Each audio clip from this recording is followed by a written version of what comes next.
아멘. 오늘 우리에게 주신 하나님 말씀 같이 읽어 나가도록 하겠습니다. 로마서 10장 11절에서 13절입니다. 로마서 10장 11절에서 13절 말씀 우리 함께 읽어 나가도록 하겠습니다. 거룩하신 하나님의 말씀입니다. 성경에 이르되 누구든지 그를 믿는 자는 부끄러움을 당하지 아니하리라 하니 유대인이나 헬라인이나 차별이 없음이라. 한 분이신 주께서 모든 사람의 주가 되사 그를 부르는 모든 사람에게 부요하시도다. 누구든지 주의 이름을 부르는 자는 구원을 받으리라. 아멘.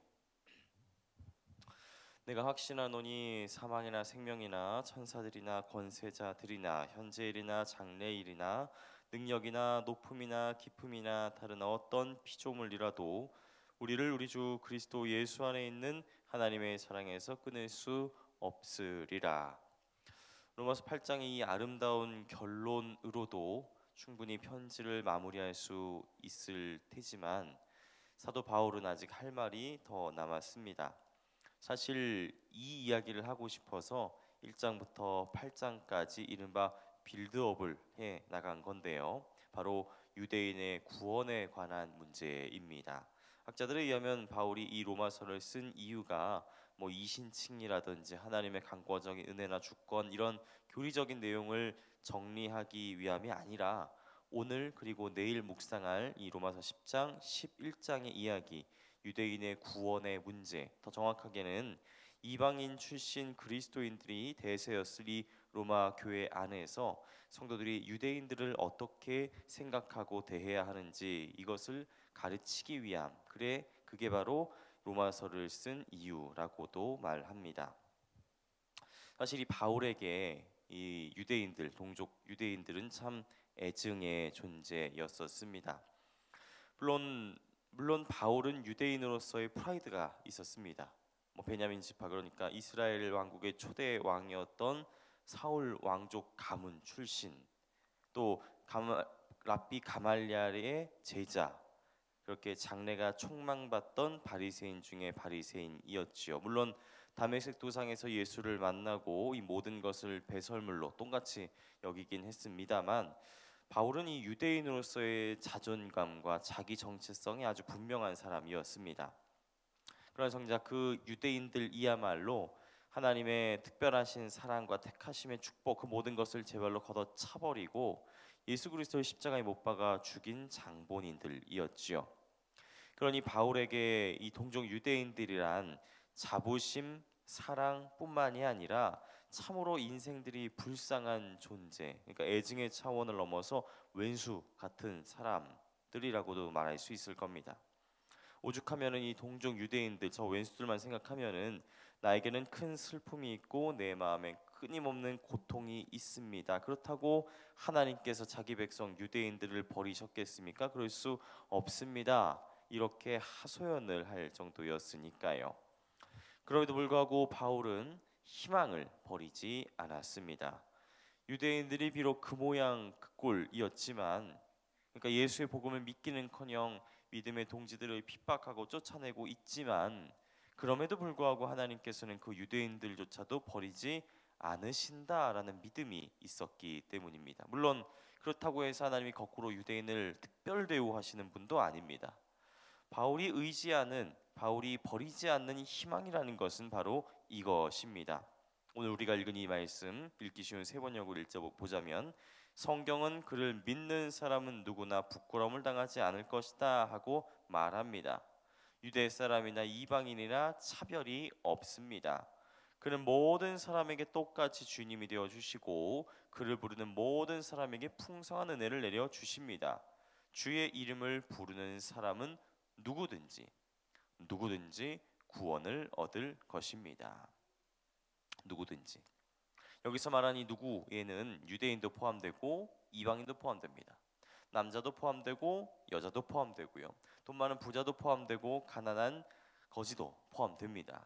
서울 사람도 포함이 되고 바다 건너치고 반대편에 있는 사람들도 포함이 되지요. 누구든지 그를, 예수를 믿는 자는, 여기서 말하는 믿는다는 게 단순히 마음속으로 믿는 것으로 끝나는 게 아니라 입술을 열어서 예수를 주님으로 고백하는 자, 이 당시 로마 제국에서 황제 폐하가 아닌 다른 누구를 주님이라고 공개적으로 입을 열어 고백한다라는 거는 반역죄를 짓고 그래서 극형에 처해질 수 있는 그런 상황이었는데, 이런 위기 상황을 감수하고서라도 주님을 의지하는 그런 절대의 믿음을 가진 사람들은 누구든지 구원을 얻을 것이다라고 성경이 말하고 있는 것이죠. 바울은 그렇게 하나님의 차별 없는 사랑, 무차별 사랑에 의지해서 로마 교회의 이방인 성도들뿐만이 아니라 동족 유대인들, 그 왼수들조차도 구원받을 수 있을 것이다라는 희망을 품고 있었던 것입니다. 실로 그렇습니다. 유대인들은 분명 하나님의 축복을 걷어차버린 왼수들이긴 했습니다만, 그 가운데서도 예수 믿고 주님을 고백하던 성도들이 아예 없는 것은 아니었습니다. 하긴 예수의 복음을 전했던 12 제자들이 그리고 사도들이 거의 다 유대인들이었고요. 또 초대교회가 모체가 된 예루살렘 교회 성도들도 유대인들이었고요. 학자들에 의하면 이 로마에 세워진 로마 교회 성도들 가운데에도 유대 땅에서 이주해서 넘어왔던 유대인들이 많이 있었을 것으로 추정을 합니다. 그러니까 애초에 바울이 이 로마 교회 성도들에게 편지를 보낸 이유 자체가 이 교회 안에 있는 파벌의 문제, 그러니까 이방인 출신 성도들과 유대인 출신 성도들 간의 갈등과 반목을 중재하고 화해시키려는 목적이었다는 것이지요. 마치 그 옛날 옛 선자 엘리야에게 남겨진 4천 명의 동지들처럼 말입니다.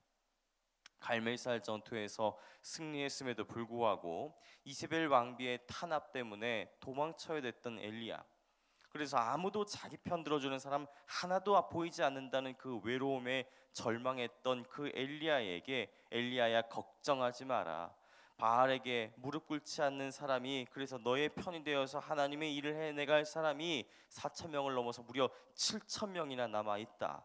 나 하나님이 너에게 남겨준 것이다. 그러니까 외롭다고 포기하지 말고 힘내라, 이렇게 하나님께서 격려해 주셨던 것처럼 아무런 가망성이 없어 보이는, 그래서 왼수같이 보이는 이 유대인들 가운데에도 이미 예수를 주님으로 믿는 성도들이 있었고, 무엇보다 하나님이 그들을 절대로 포기하지 않으셨기 때문에 반드시 주님의 품으로 영원한 생명의 길로 모두 함께 걸어가게 하신다는 거지요.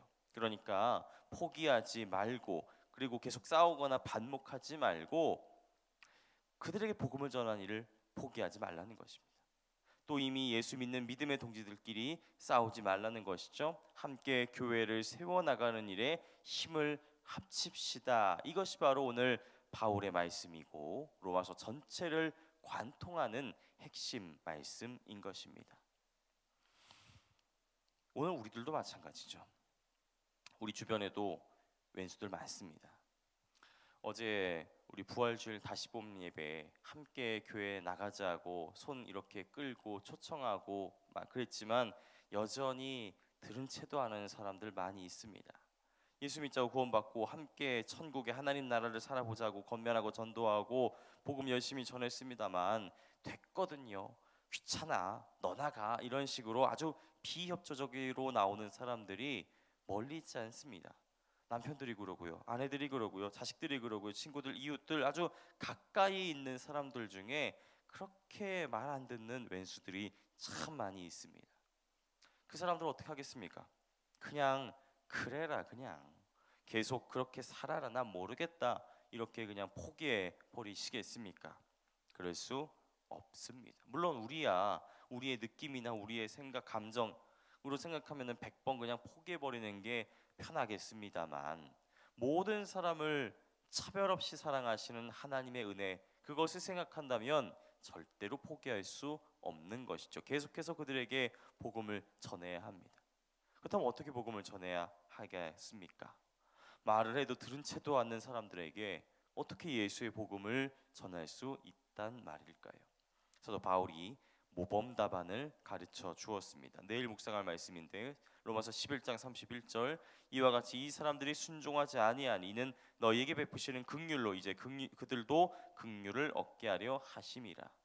이 말씀을 쉬운 세 번역으로 바꿔보면은 이와 같이 지금은 순종하지 않고 있는 이스라엘 사람들도 여러분이 받은 그 자비를 보고 회개하여 마침내는 자비하심을 입게 될 것입니다.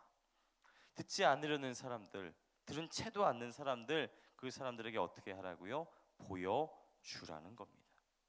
복음을 귀로 듣고 그것으로 끝나는 것이 아니라, 마음으로 믿고 그것으로 끝나는 것이 아니라 우리의 손과 발로 실천해 나간다면은, 그래서 예수의 복음, 곧 차별 없이 사랑하시는 하나님의 은혜를 먼저 입은 사람으로서 그 사랑을 삶 가운데 실천하면서 보여주면서 살아간다면, 구체적으로 말 한마디 할 때도 사랑의 말을 하고, 사람을 대할 때도 사랑으로 대하고, 고난과 환난 위기의 상황 가운데서도 포기하지 않고 사랑을 실천하면서 사랑하며 사는 모습을 보여준다면, 그것을 눈으로 본 사람들은 마음에 찔릴 것이고 결국에는 회개할 것이며 마침내는 하나님의 자비하신 곧 구원의 길로 제발로 나오게 된다라는 것이지요. 이처럼 복음을 전해야 합니다. 때를 얻든지 못 얻든지 복음 전하는 그 그리스도인의 사명입니다. 그런데 그 복음을 그저 말로 전하는 것에 그치지 마시고 눈으로 보여주십시오. 우리가 예수 믿는 사람답게 사랑을 실천하면서 살아갈 때에 여러분은 걸어다니는 성경책이 될 것이고요, 살아있는 전도자가 될 것이고요, 하나님이 기뻐하시는 복음 전도자의 사명을 이루어 나갈 수 있을 것입니다. 무엇보다 우리가 사랑하는 그 왼수들의 그 마음을 움직일 수 있는 것, 그것은 바로 여러분께서 손과 발로 사랑을 실천할 때 가능할 것입니다. 성도 여러분, 그렇게 복음을 말로 전하는 것뿐만 아니라 여러분의 손과 여러분의 발과 여러분의 삶으로 증거하면서 보여주면서 살아갈 수 있는 오늘 하루가 되시기 바랍니다. 기도하겠습니다. 하나님 감사합니다. 로마서 8장의 그 아름다운 말씀, 세상 그 무엇도 우리를 향한 하나님의 사랑을 끊을 수 없습니다. 그리고 그 놀라우신 사랑을 우리도 삶 가운데 증거하면서 살아가기 원합니다. 듣지 않으려는 우리의 왼수들에게 복음을, 그 사랑을 보여주기 원합니다. 그렇게 걸어다니는 성경책, 살아있는 전도지, 복음 전도자의 사명 다하면서 살아갈 수 있는 오늘, 이번 한 주 우리의 모든 인생 되게 하여 주옵소서. 감사합니다. 예수님의 이름으로 기도합니다. 아멘. 이 시간 함께 나눌 기도의 제목입니다. 지금 들은 말씀이 내 삶으로 이어지게 하옵소서. 말씀 묵상이 길입니다. 은혜의 길로 나아가는 2023년이 되게 하옵소서. 동네 세미지 성경 말씀을 묵상하며 성경책만이 아니라 우리 삶에도 밑줄 그으며 살아가게 하옵소서. 그리고 선천성 심장병 어린이 미카엘, 우리 글로벌 사랑 나눔을 통해서 치료 과정에 들어가게 되는데, 모든 치료 과정 가운데 함께 하셔서 입국과 수술과 회복과 모든 과정이 순조롭게 이루어지게 하옵소서. 몸과 마음이 아픈 이들, 믿음이 연약하여 흔들린 이들을 붙잡아 주셔서 주님의 은혜와 사랑 늘 경험하며 감사하며 살아가게 하옵소서. 함께 나누신 공동 기도문과 각자 가지고 나오신 기도의 제목들 놓고 기도하시면서 삶의 자리로 나아가시기 바랍니다. 기도하겠습니다. 하나님, 우리 인생 가운데 주님의 복음을 듣고 그 복음의 은혜대로 구원의 감격을 누리면서 살아가는 것이 얼마나 감사하고 또 감사할 일인지 모르겠습니다. 그런데 그 복음을, 그 구원의 은혜를 나만 알고 나만 품고 있는 것이 아니라 나도 전하고 내 이웃과 사랑하는